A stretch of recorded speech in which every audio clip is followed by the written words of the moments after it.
The moment she said those words, the room went cold. We were standing in our living room when she crossed her arms, lifted her chin, and delivered the ultimatum I never imagined hearing from my own wife.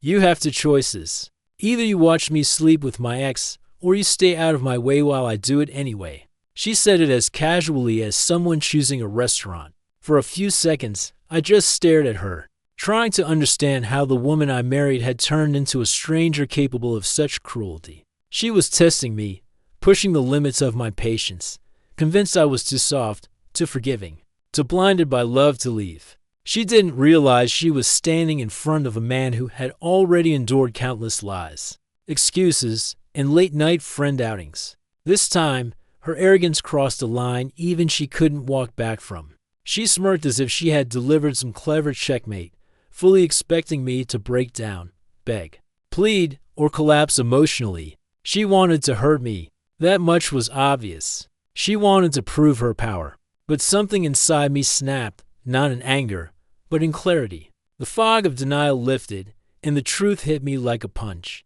This wasn't a marriage anymore. It was a battlefield where she enjoyed watching me bleed.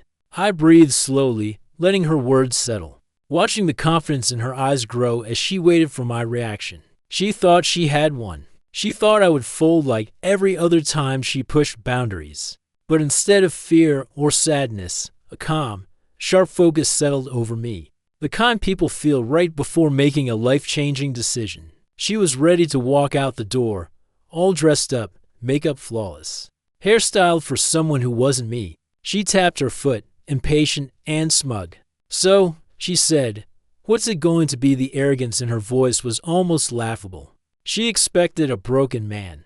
What she didn't expect was the version of me she had unknowingly created. A man done with disrespect, deception, and emotional manipulation. I stepped closer, not with anger, but with the resolve of someone who finally recognized his own worth. She didn't flinch. She thought she had the upper hand, but her confidence would burn away within seconds. Once she heard what I was about to tell her, calmly without raising my voice, I said the words that wiped the smirk off her face instantly. Option 3. She blinked, confused, her eyebrows pulling together as if she had misheard me. "What option 3?" she asked with sudden unease. I held her gaze and said slowly, clearly, and firmly, "You're going to start packing your bags right now before I drive to his place and show him exactly why married women don't get to disrespect their husbands." I didn't yell. I didn't threaten violence. I didn't make dramatic gestures, but the quiet firmness of my voice made her freeze. She finally realized I wasn't joking, and I wasn't the man she thought she could control anymore. Her entire expression changed. The arrogance evaporated. The color drained from her face as the reality of my words hit her like a shock wave. You're serious," she said, her voice trembling for the first time in years. It was almost ironic. The woman who had talked so confidently about sleeping with her ex now panicked at the thought of losing the stability she had taken for granted. She stepped back, suddenly small, like someone caught stealing who didn't expect consequences. She tried to read my face, searching for hesitation or softness, but she found none. My silence was absolute, my resolve unshakable, and for the first time, she realized she had pushed a good man past his breaking point. She tried to recover to backtrack. "I didn't mean it like that. You're overreacting. I was just mad." Her excuses were weak, flimsy, collapsing under their own weight. She reached for my arm, but I stepped back. The distance between us felt like a canyon. "We can talk about this," she pleaded, her voice cracking. But I had already talked, begged, explained, forgiven, and tolerated. This wasn't a sudden reaction. It was the final straw after 1,000 small cuts. She wasn't losing me because of that one sentence. She was losing me because she didn't appreciate me, until she realized she couldn't control me anymore. As she scrambled to explain, her phone buzzed. She glanced at the screen. It was him, her ex. She turned the phone over instantly, as if hiding it would erase what she had done. I didn't need to see the name. I already knew. The silence stretched between us, thick and suffocating. She opened her mouth to speak, but nothing came out. Fear took over her expression.